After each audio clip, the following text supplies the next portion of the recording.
Bruce, you must have something really good too. Of course I do. It's Bruce Danielson, and I guess I'm here to entertain you too. I'd like to call this informational meeting of Tuesday, June 21st, 2022 to order. And as we always do, we have some committee reports. How about the South Dakota Municipal League Board of Directors? Thank you, Mr. Chair. Last Thursday, June 16th, we had a Board of Directors meeting out in Rapid City, South Dakota. This is the board that Christine Erickson served on for the past 5 years, of which she served us very well. She's actually still, and her name was brought up, she is on the hiring committee for our new executive director, as Yvonne Taylor is going to be retiring. So I'd say that that is a big piece of what we need to accomplish here over the next, so many months. And it will happen sooner than you know. We have about a dozen applications for that, and from what I've heard, some very good candidates to fill her very big shoes. We also talked about the next conference, which will be in Watertown in October. Mayor Allender from Rapid City pleaded with us to get our city staff and our fellow councilors to head up to Watertown and partake in that conference, as it will be a good use of our time. Other than that, we were able to tour the monument, which is their premier center, which is fantastic. They have a really good event center out there, and I hope that in conjunction with Sioux Falls, we can work together to take shows from the Minneapolis area, send them down through Sioux Falls or up through Omaha and out west, out to Montana. So that's where I will stop for now. If there's any questions, I'd be happy to answer them at a different time. Thank you for your time. Thank you, Councilor Jensen. We'll move on to council remarks. Council remarks, anybody? Seeing none, we'll move into the ever exciting monthly financial statements. Sean Pritchard, bring us your good news, Sean. Good afternoon, Council. Sean Pritchard, Finance Director for the City of Sioux Falls, and I'll be presenting,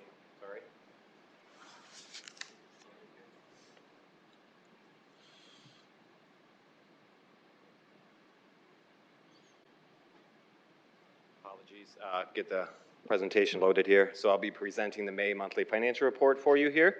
And as we do every single month, start with some kind of leading indicators as to where we are from an economic perspective. You can see here from, in terms of our employment and labor force, employment numbers were 3.9% up over where they were last year. Labor force was up 2.8%. And I think what I find somewhat interesting about this is you see the employment growing faster than the labor force, which to me says you're seeing people returning back into the labor force. We saw a lot of people leaving the labor force during the COVID pandemic, and maybe we're starting to see some of that reverse action occur as we've kind of, as the economy continues to grow and the necessity for labor force has increased over time. The city's MSA unemployment is very low at 1.9% as of April of 2022. That compares to 2.2% for the state overall and 3.3% in terms of an overall national average. After going down just slightly in terms of inflation last month, it took a uptick again this month in May at 8.6%, which is the largest 12-month increase since the period ending of December 1981. As you're probably aware from seeing the news articles and media coverage, the Federal Reserve did increase the by 0.75 percentage points in June, and signaled that it's going to continue to do so. It would be unexpected to see them take a similar stance in the months ahead as they continue to fight inflation, which is running at that 40-year high. As we talked about last month, inflation in many respects is being driven by the energy price or the energy sector. May was in at 34.6%, which is the highest we've seen year to date. Food cost inflation approximately 8.2%, and if you remove food and energy from the equation, just general inflation is up 6% for the month of May. In terms of energy, the largest increase is happening for gasoline, which is almost up 50%, electricity 12%. Natural gas is up 30% overall. I wanted to take a little bit of time to talk about the impacts for the city because like many people in our community, residents and businesses, we are not immune to the impacts of inflation. We've talked about that in terms of some of the construction expenses and some of the bids that we've been receiving, but we haven't necessarily talked in great extent to what this means to our operational side as well. And so one of the areas that we did take a look at here more recently was the impact on citywide fuel costs. Now, citywide, our fuel budget from the general fund is $1.7 million, and to give you some perspective, this is less than 1% of our total general fund budget. But you can also see here the impact of some of the escalations that we've seen. This shows the last 3 years in terms of our net cost for us for either unleaded diesel or clear diesel. We've been monitoring the market here over the last 5 months, but within the last month, prices have really increased significantly. So through May of 2022, we have expended 41% of our fuel budget. Typically, we're in that 26 to 28% time frame, and those summer months is really where you have those heavier spends or heavier uses of those. As a city, this is, as I said, our high operational costs are during the summer, and we're going to try to manage to the budget in terms of what we have available to cover some of these overages, but there is a possibility that we may need to supplement the budget come fall once we kind of have a better read of where the energy sector is going, as well as what the impact to our overall budget has been. If you think of it this way, every 50 cents that the cost of gas goes up, it's costing about $135,000 additional to the general fund, or $210,000 when you look across the whole scope of the city, which includes the general fund as well as all the enterprise funds. So if you assume $5 average for the remainder of this year for the general fund, the impact is approximately $725,000 over our current budget. So about $2.4 million spend versus a $1.7 million budget. The biggest departments this impacts is police with about $280,000, parks, $190,000, streets, followed by streets and then fire.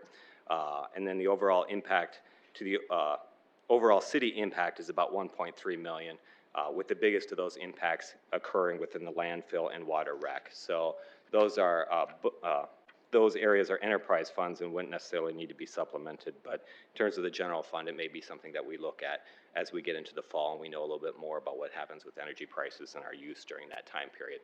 Again, it's not a large or significant portion of our budget, but it just acknowledges the same impacts that our residents and businesses are feeling, we as a city are feeling as well, as we look at how inflation impacts us as a city.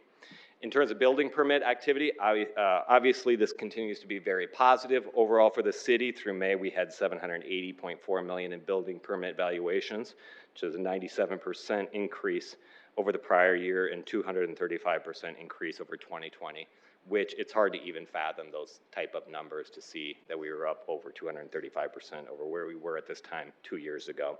New commercial is really driving this, particularly the areas of office, institutional, educational developments, which are up $131 million. Excuse me, they are up $142 million. Strip malls, hotels, restaurants up $122 million. And both of these areas were highly impacted during the pandemic. If you recall, these areas were actually dragging during that time period, but now are really very high and active in the current year. And again, multifamily is also driving a large part of this increase at $131 million increase. In terms of overall units, we are up in terms of housing units that are currently permitted this year, but that's driven entirely by that multifamily sector as it has been really over the course of the last year or two. We are up. We have 1,830 multifamily permits that have been issued year to date. That's a 902 unit increase or 100% increase over the same time period last year. Single family units are exactly where they were last year, so they're steady at 412, and we see a slight decrease in terms of townhomes being permitted.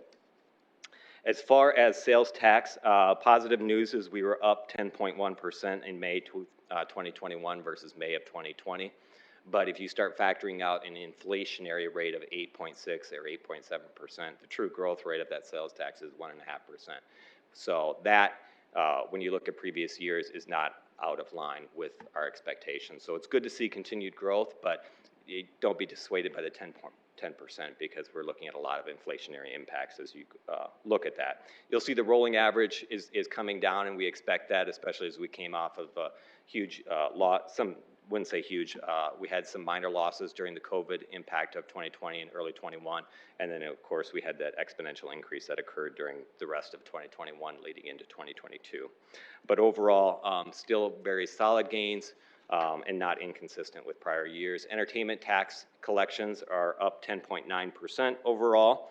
For May, again, this is very positive given that we were up well over, I think it was 125% in May of 2021. So to continue to see this robust activity is positive. Again, these entertainment tax collections are driven primarily by restaurants. They're about 51% of our total tax base when it comes to the entertainment tax. So people going out to eat and using some of those restaurant services is certainly impactful for us. This is a 5% increase over May of 2021. Lodging has come back significantly.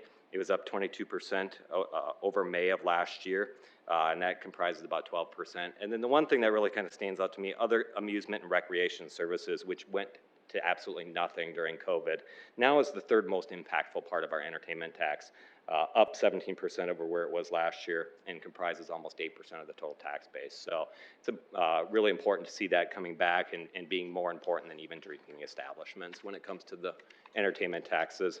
Again, you see that here the top 10 industries that comprise our overall sales tax base. Overall, still strength and growth across the board. We did see a decrease in lumber, hardware, and garden supplies. I think a part of that is probably related to the significant increase in lumber prices that has occurred over the last month or so. So I think that might be driving a part of that negative growth over the previous year. Everything else, the other things that stick out to me, wholesale trade of durable goods is really the number one item that's driving our sales tax increases over time. Remote retailer sales continue to remain strong. Department store sales are also remain strong. So consumer business services also remain strong. So again, very diversified across the board as we look at our sales taxes. Lodging taxes remain strong as well. They were up, I think 21% over the same time period last year. Our occupancy is at pre-pandemic levels or even maybe slightly higher. Revenues are up 25% over the last, if I looked at the last 4 weeks, they're up 25% versus where they were the previous year, and that's driven in large part by rates that are being charged. Year-to-date occupancy, 61% for the Sioux Falls area. That ranks us first among our peers, which includes places like Bismarck, Des Moines, Fargo, Rochester, Milwaukee, and St. Paul. We also have the highest per average room rate revenue of any of those cities year to date. So it's very positive to see. I think some of the policy actions that were taken during the COVID time gave us an opportunity to rebound much faster. People are still coming and visiting Sioux Falls, which is good to see. And then on the bid tax side, much the same, not as robust as the lodging tax, but still up 12% year over year. And the general fund total revenues, we are at 47% collected as a budget as of May. That compares to 46% the prior year. Again, sales taxes driving much of this increases as well as licenses and fees, which were up significantly because of the liquor licenses that have been sold in the current year. And then finally, on the expenditure side, we're at about 34% expended for the year compared to 33% last year. But again, we did some transfers earlier in the year that we had done in July of last year, so it's not a direct comparison between the 2 years. Very consistent with where we have expected expenses to be through this time period. And with that, if you have any questions about the report, I'd be happy to answer them. Thank you very much. Councilors, questions? I see none. That leaves me.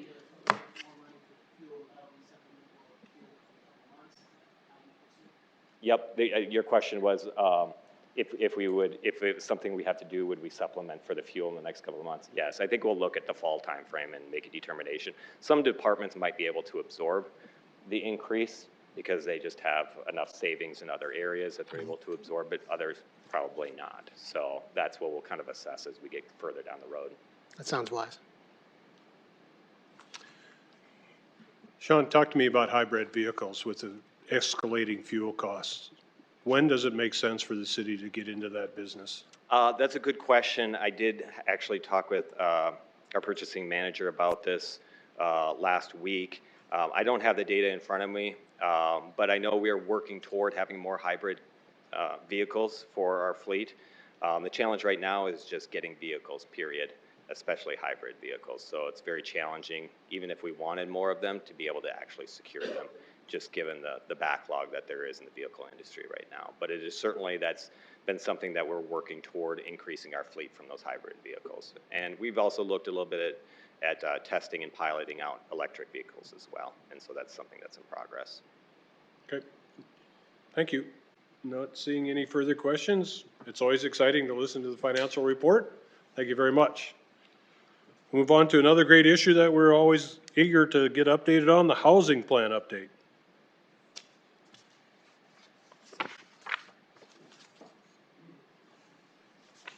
Good afternoon, Council. Kevin Smith, Assistant Director of Planning and Development Services. I'm here with Director Eckhoff this afternoon to give you a brief update on some recent advancements regarding our 2026 Housing Action Plan, and also to just generally speak to you a little bit about housing. And first and foremost, you can tell by the headings under the main topics there of the Housing Action Plan that housing is multifaceted. It's much more than simply building houses, building apartments, which the city is not in the business of doing.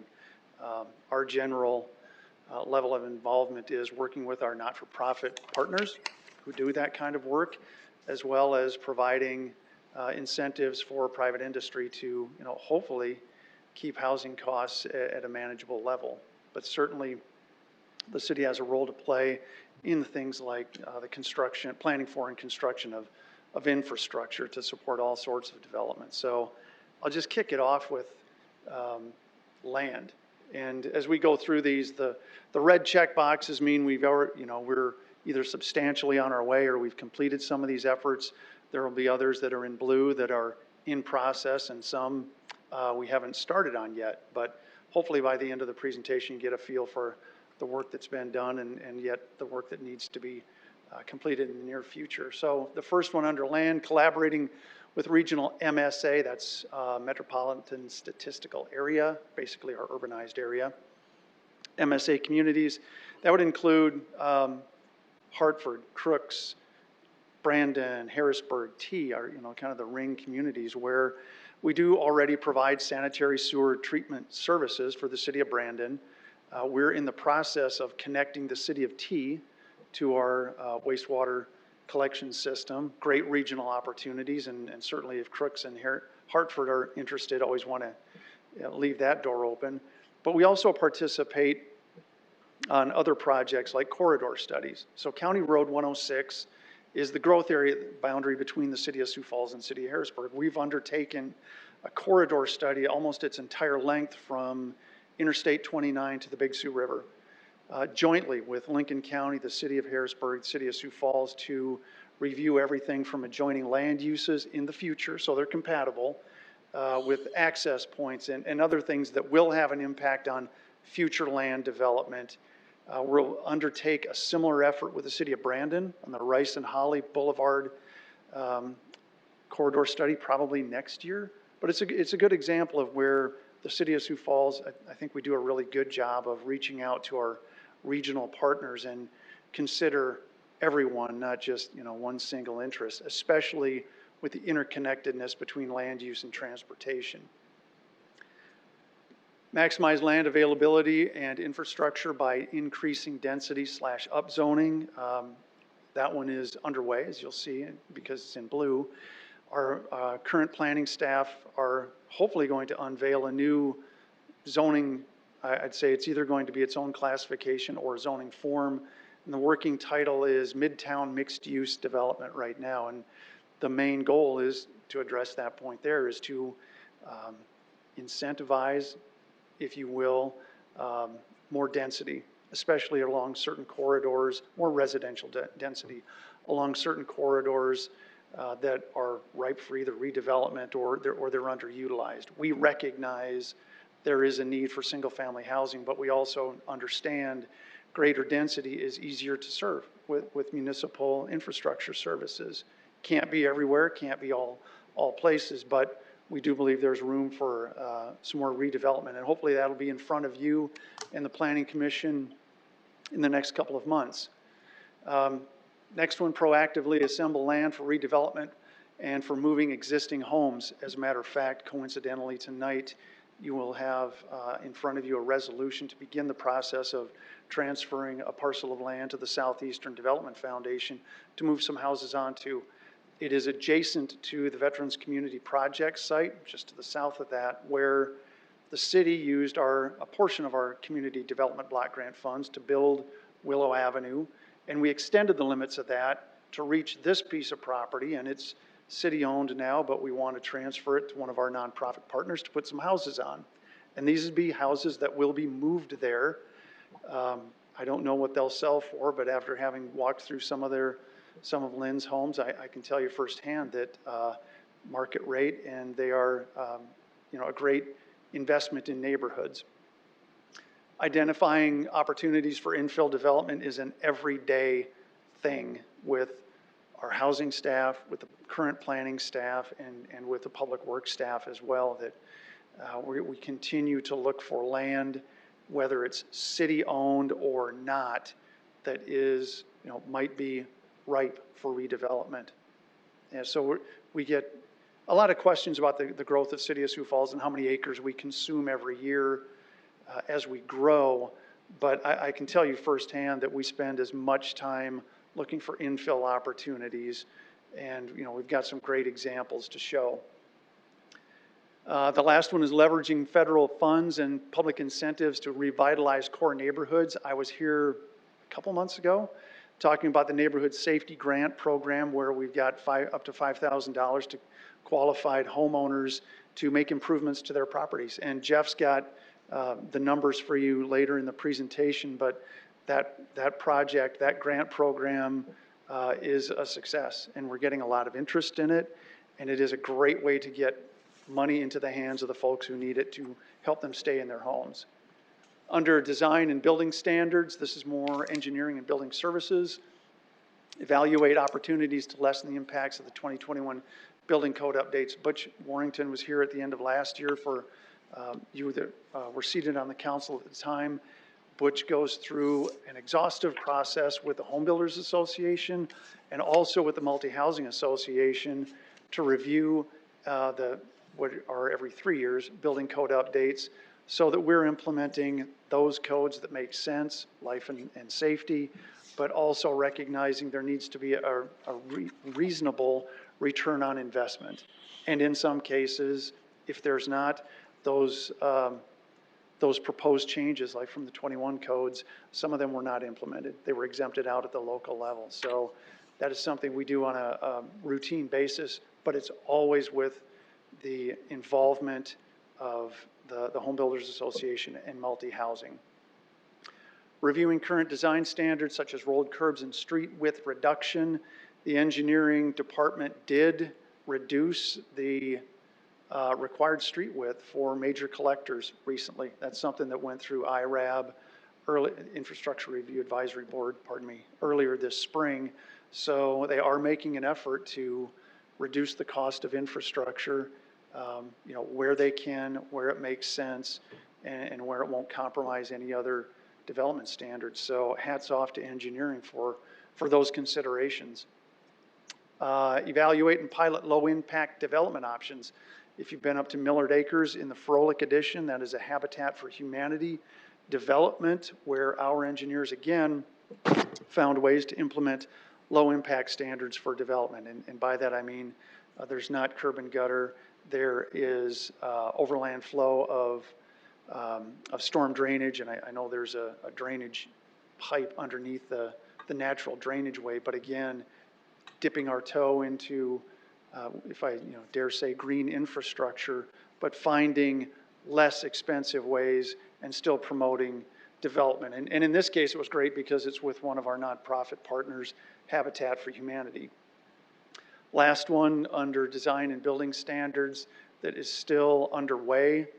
Those of you that have been on the council for a while or have been interested in sump pumps, sump pump collection systems are required in developments, but what we have found as a city over time is that individual home builders don't always connect the home to the sump pump collection system. So engineering is looking at a couple of things that would rebate back to either the home builder to, if it's a spec home, for example, to incentivize actual connection to the backyard drainage system, or if you are a homeowner, you've got one in your backyard, but your house wasn't hooked up when your house was built, find a way to rebate some funds back to homeowners to incentivize them to get connected, because anyone who's ever lived with icing in the streets or slime in the gutters would recognize the need and value for sump pump collection systems. The last ones I've got are following on infrastructure, evaluating developer coordination options for utility extension. This is, I would say, working with adjoining developers. So if there is a development that has sanitary sewer extended for a certain length and it's far away from an adjoining developer, trying to find ways for the city of Sioux Falls to sometimes mediate those discussions between developers, and that one will probably stay in the blue box for a while because I don't know that we can say it's ever been solved, but we recognize the need for reasonable decisions to be made for utility extensions, primarily sewer and water. We have not worked on the land absorption model, but it will essentially be, I'd say maybe a little better crystal ball on our future land use needs as we continue to grow. Haven't gotten there yet because we've been working on these other initiatives, but that's a box that hopefully the next time we talk will be under some level of advancement. The next one was complete 2 sanitary sewer basin studies in the fall of 2021. Those have both been completed. I think Ryan Johnson may have been in front of you, or others from Public Works, showing you the southeast basin and the western basin. A lot of acres that'll be opened up. And certainly what you saw most recently was the tier maps. And those tier maps are really, if you recall, based on sanitary sewer basins and where we can serve and when. So there are thousands of acres that can be served, but they can't all be served tomorrow. They are in yearly, or I'd say 5-year increments, essentially. So as we get pressured, as we get questioned about, geez, there's land right here, I really want to develop it, but if it's not in an area that can be sewered in the near future, sometimes those decisions mean you have to wait. But there is the value in the sewer basin studies, because those lay out where the infrastructure needs to be, helps us also plan for capital improvement investments, and ultimately give some level of predictability for developers. May not always be the predictability they want to hear, but it's a place to start, and certainly you will see those tier maps in front of you every year as they're now updated annually. And the last one is underway. This is evaluate methodology to recover costs for future sewer basins. Right now, the engineering department typically uses cost recoveries. It's a process based on the number of acres in a basin and then the dollars that go into the investment to serve that area divided up by acres. There are other methods. And I would say in no methodology is there anything for free. It's a question of who pays, how much, and when. So multiple options, multiple alternatives. Engineering has been working on this for a while. I just talked to Andy Berg this afternoon, and hopefully they'll have a final report soon. But that, I don't know that I'd call it necessarily a game changer, but certainly as we look to determine who pays, how much, and when, will be of interest to the development community, I'm sure. But in the context of housing, those are also costs that affect overall, housing costs as well. So with that, I'll turn it over to Jeff, and he'll walk you through workforce and public incentives and partnerships.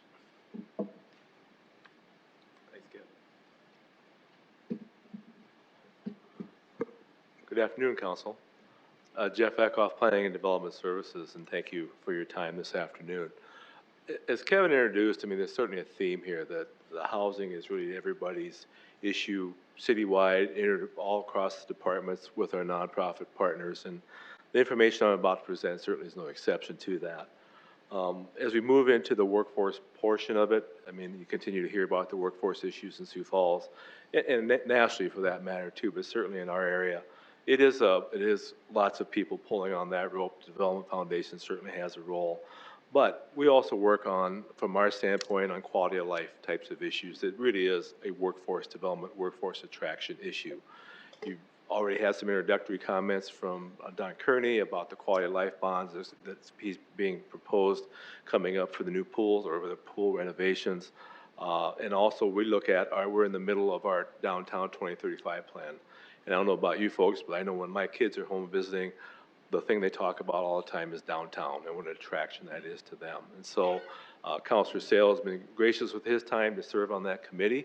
Last week, we had our meeting. We set up the 9 different work groups, focus areas that we'll be dividing into in July and August, and we'll have focus group meetings that city staff and non-profit partners will be leading to talk about everything from design to safety to traffic to noise, those types of issues across the board for downtown. We have the Falls Park master plan process going on. Lots of public engagement, but again, it's all about creating a city where people want to come and live and work. See, I almost forget to do that. One of the things that this body did during our budgeting session last year was to increase the amount of money to Southeast Technical College from $150,000 to $200,000, primarily focused on their classroom to careers program, which really targets, prioritizes low-income, first-generation English-speaking students, getting them into high-demand trades and occupations that are needed here in Sioux Falls today. And they've been a great partner and do a great job out there. So we were able to, this body was able to provide more funding for that. We work with the Sioux Falls Development Foundation. As I mentioned, they have a workforce development coordinator. They really take the lead in that area. We're in the process of linking our website and housing to their workforce development sites and supporting the efforts that they do. I will mention we've got a tremendous working relationship with the Development Foundation these days. We meet with them on a regular basis on staffing and land and different issues. And so it's just been a real pleasure to have that connection. Backing up the partnership opportunities, just to give you all an update, as you know, thank you for Councilor Neitzer for reminding us. It was actually back in May when I sent you an email saying we're adding some staff, we're reorganizing the housing division. And the key piece of that is a housing development manager, who will be that person that's the face of the housing, leads the effort, and really is the person that is the primary contact. We've gone through first round of interviews. Kevin and I are actually having our second interview with our top candidate tomorrow, and hope to make an offer. We can negotiate to a point we can make that person an offer, and then we'll be able to announce it to you shortly after that once they accept. Hopefully they accept. So, and then we also have candidates. The other piece is we're replacing Al Rutter's position. It's a housing compliance supervisor. It's the person that really manages the HUD contracts. We've got 11 applicants, 9 were forwarded to us. We've got 3, or I think 5 we're interviewing, 2 or 3 really good looking applicants on that. So we're excited about that opportunity. We'll be having those interviews probably in the next couple of weeks. So that's kind of a status. And the person that gets that housing development manager will really be the one that leads that, working in the partnership with other agencies. Of course, we have Amos Abu, who does a lot of that as well. So he's very focused on our nonprofit partners. We want this person to be focused on our external partners, home builders, realtors, builders, developers, that segment, to try to work even more closely with them. As we get into public incentives and partnerships, that's really the part, if you remember, those of you before, when we gave a housing update from the AHAB board and some of the programs and ideas and goals that we set forth for that group. One of them was to redo the TIF guidelines to be more amenable or more accessible for workforce housing. We've drafted those rules, those guidelines. We actually are very far in negotiations with one of the major housing developers, looking to do a development next year using our TIF program for affordable housing or accessible housing. And right now it looks it'd be like 60 units they'd be bringing online, single family and twin homes. So we're excited about that. We're not quite ready to announce that yet, but hopefully we'll get to that point in the next month or two where we can kind of solidify that agreement. And then we'll start the whole TIF process that we have to do, creating the district, putting together a development agreement, all those steps that we do on a traditional TIF. We're talking about strategically leveraging our federal funds. We are looking at also incorporating the state ARPA funds that are the $50 million that came out of the legislature. You may remember there are two tranches. There's $150 million of general funds and there's $50 million of federal ARPA funds. They don't have the rules for any of that out yet, but the ARPA rules I think will be coming out fairly soon. Last I talked to South Dakota Housing, they think July that'll be out. We kind of have a project on the books already for that we've kind of got preliminary approval for. It's a project with Affordable Housing Solutions for 8 twin homes in Cleveland and about 20th. There was some infrastructure that had to be completed, and so the Affordable Housing Solutions will put in a third. We'll use some of our ARPA money, and the state will use theirs. Again, trying to be creative in how we link those funds together. No timeline or news on when the other 150 will be released, but obviously we'll work with the state on that. Create the housing fund. We actually, as you know, that is in place thanks to the work this body did to put $6.5 million into that in the last funding session. And we are recently approved additional funding. If you may remember, we raised the amount of per house from 40 to 50,000 to try to accommodate the increased inflationary costs our builders, our nonprofits are seeing, and we entered into a contract with the Southeast Development Foundation for $300,000 for them as they move homes into neighborhoods, as Kevin mentioned earlier. Evaluate our partnerships on moving homes. As you know, that's become a major effort in our revitalization of neighborhoods, moving homes rather than tearing them down. Southeast Development Foundation has been a real partner in that effort for us, and we're working closely with Sanford, the school district, all those entities that have homes around them that can be moved. And we're looking on, one of the things we found out is that our process internally wasn't very smooth. So we've kind of put a workflow together to make that go a lot smoother, and that has been proved to be a lot, to help that facilitate that process to move those homes. The backing up the thing about the market gaps. So the primary gap identified in the housing assessment profile that Augustina did last year, just so you know, the major gap was the extremely low, 30% AMI and below.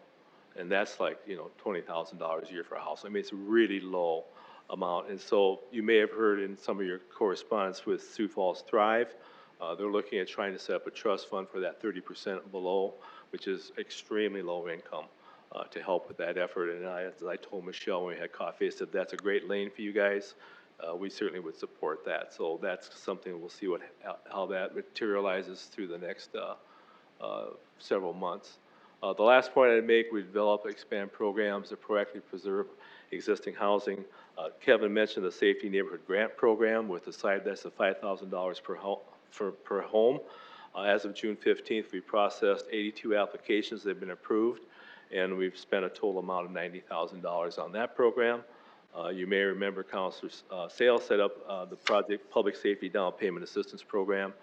To date, we've closed 2 of those loans. We have one that closes, I think, the end of this month. We have 4 more applications that have been approved. They're looking for a home within a approved neighborhood. So, and we've had 12 applications total, so that program is taking off. We did a couple different things, again, with the cost of inflation. Our mobile home repair program, we moved the limit from $3,000 to $5,000. In our single-family rehab, we moved the limit for which is a deferred loan program. We moved from $25,000 to $35,000 to try to cover the cost. And that's kind of safety types of new roofs, windows, those types of things, furnaces, those types of repairs that help keep people in their homes. So, as the mayor is fond of saying, you know, the answer to housing is singles and doubles. There aren't really any home runs out there. We're chipping away at it where we can, trying to make a difference where we can. I'm excited about the revitalization of the old neighborhoods, the core neighborhoods. I think there's a lot of work to be done there to make sure those neighborhoods stay investable, that they don't deteriorate, to get in there at a timely basis and make those improvements. And you fix this house and hopefully the neighbor fixes their house and that type of thing. So with that, Kevin and I are both available for questions, and we thank you for your time and attention. Council questions? Council Neitzer. I was hurriedly looking because I was trying to find If you can find, and I've also reached out to Andy Berg, those engineering design standards, when that happened, and what, that should be like chapter 8, into the streets. I need a reminder of that if that came to us. It may have. We had a bunch of other engineering design standards, and so I'd like to see what the updated street widths are. The current file online is 12722, and I don't know if it's been updated. So I'd like to see that. And just as a note, besides saving money and bringing down the cost of housing, that would help with things like traffic calming in neighborhoods. And some of the most common complaints you're going to get are being collectors in neighborhoods because they're so wide. I'm glad to hear about the sump pump collection discussion. As everybody knows, well, those who've been here a while, that even predates me. Rick Kiley worked on that for the longest time, and I remember we've gone in circles on that because we require developers to put in a sump pump collection system throughout a development, but then there's not a requirement that you have to connect. And we've sat down with builders, and what comes up all the time is builders will say, if I'm sitting down with somebody and we're deciding about what we should put in the home, and I say to them, well, we could go from Formica to granite countertops, or you could stick with the Formica and we could do a sump pump collection system. Well, that's just not very exciting. And the other thing too is it's hard to project sometimes, are you going to have water? And sometimes you don't have water when you start, and then 5-10 years down the road, things develop and then you have water. And I was just actually talking to a guy that does horizontal drilling. I was out at his house looking at a few other things, and he was talking about the, just the cost of mobilization. And I priced it once, and it was a couple $1,000. The materials weren't very much, but it was just mobilization, getting somebody out there. So anyway, long story short, I appreciate you looking at it, and that they're taking a look at it, because we've struggled with, do we want to continue to, because we spend quite a bit of money putting in these systems, and then you have maybe single-digit percentage of people hooked up to them, and sort of why are we putting all this infrastructure in the ground? But then on the other hand, when you do have these nuisances and then you can connect somebody, it sure is nice. But it's hard to get people to do it. I've also thought about, would there be, if there's problem neighborhoods, and I know we do retrofits too, where we go in and we put it in after the fact in the front, but if mobilization is an issue, is there something as a city where we could tell a whole couple of blocks, hey, we'll bid the whole thing out. We could get some synergy in terms of just the bidding process to get them out one time. You can come in and you can jump in on the deal, and you'll get a lot better savings, and get a bunch of people to do it. That would be nice. So anyway, if you can find those street widths, that would be good to see, because we've seen so many other technical changes. I don't know that I remember that. So, and I have had discussions about the upzoning and the increasing of the density, because we do know you do run into issues, of course, where you have the clash of single family and then other things. But there are places, for example, along Minnesota and things where we've discussed in the past where what if we could get more density, so and potentially make it easier. So we need to have more flexibility so we're not having these fights all the time. So anyway, that's my monologue. Thanks. Thank you. Councilor Bronco? I was very pleased to hear that you're in the process of approving these applications for those grants. But for more residents who may have some of those issues, is that something that's available online on the website? How do people find that grant application? So if they go to siouxfalls.org/housing, and then there's like 6 tiles that appear. It's like housing grant is the tile they would click on. And then there's a PDF there for the application. Perfect, that's great. Thank you. Other council members? Councilor Jensen. Thank you, Mr. Chair. So this is the 2026 Housing Action Plan. Seems like you have a really good jump on it. So, this might be my last question, but, what's next? But as you look at number 3, you have the proactively assemble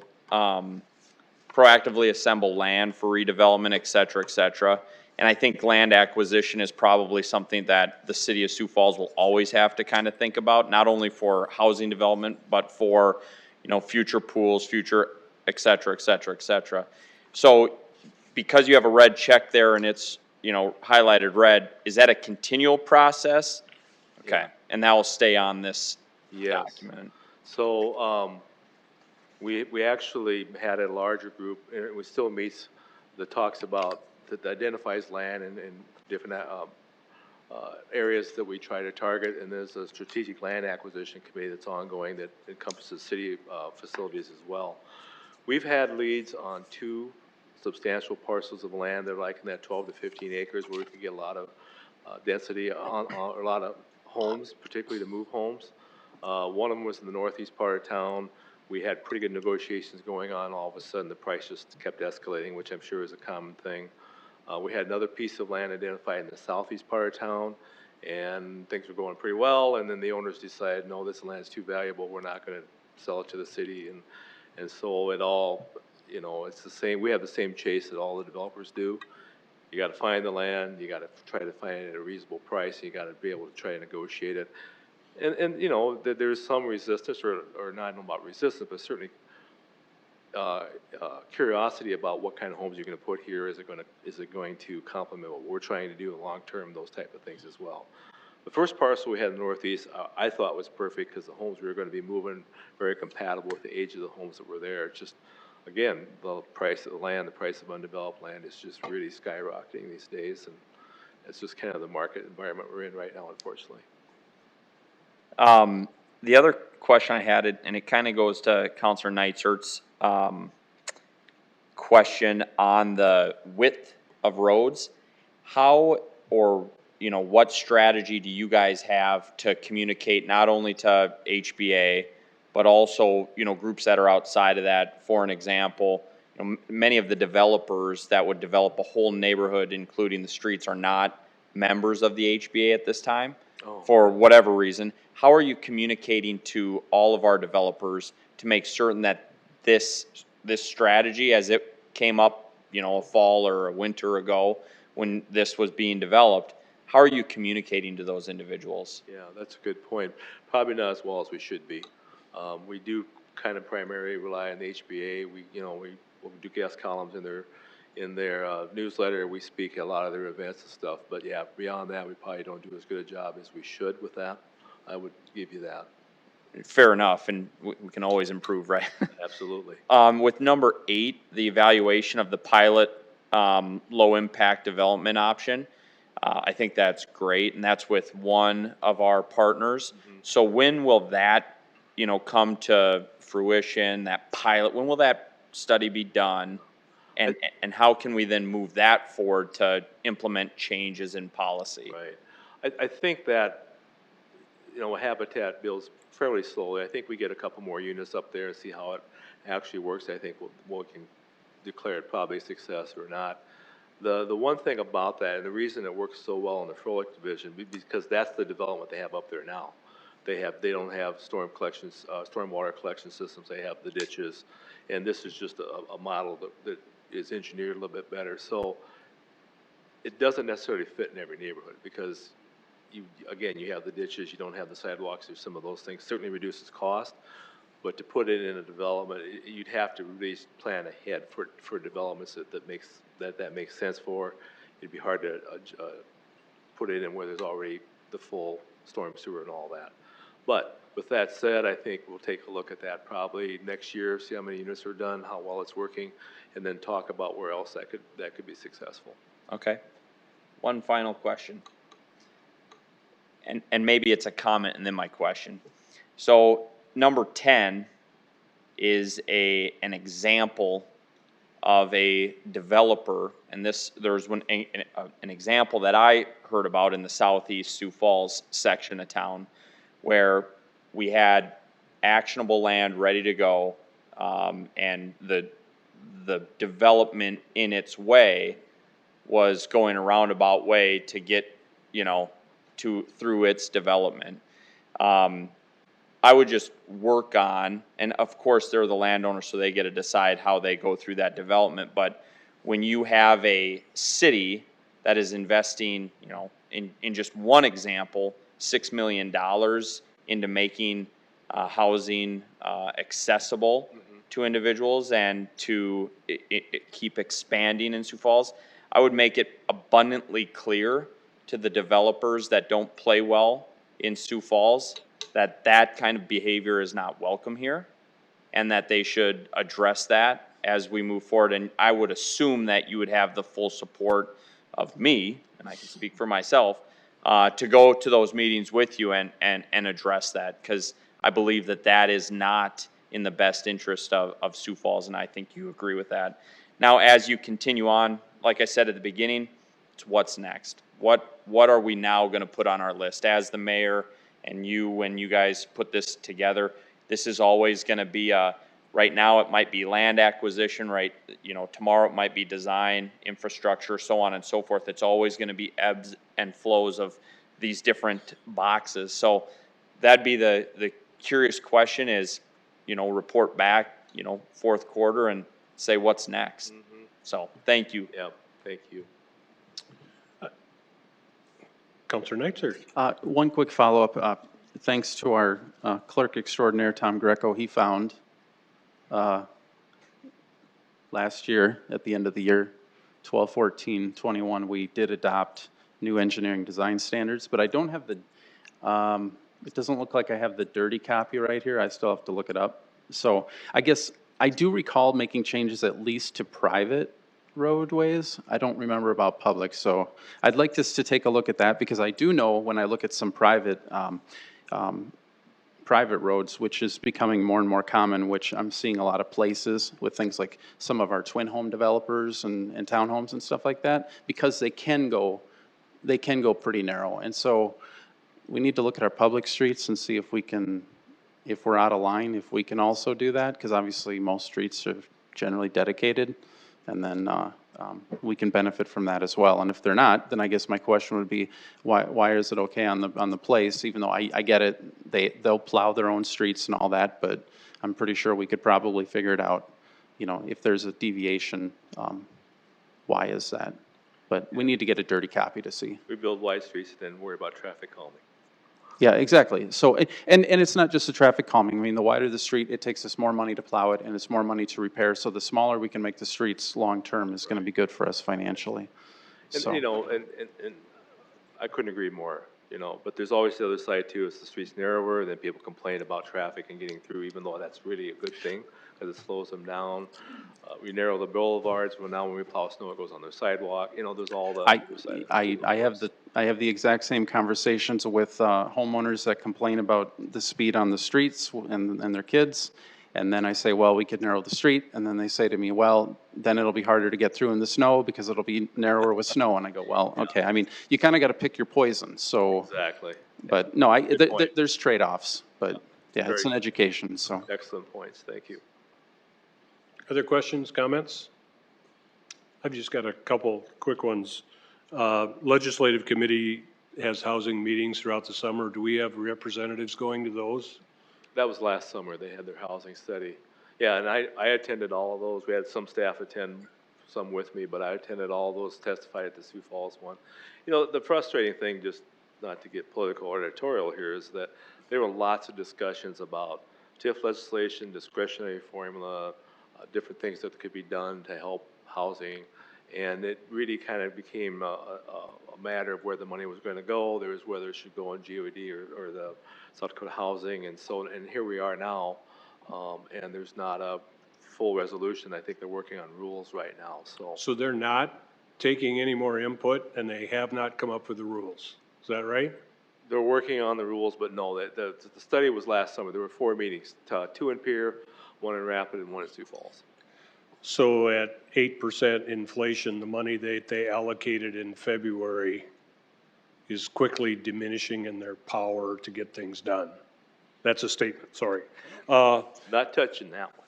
Yeah, well, here's my last question. We allocated some grant money for sidewalk repair for people that need that.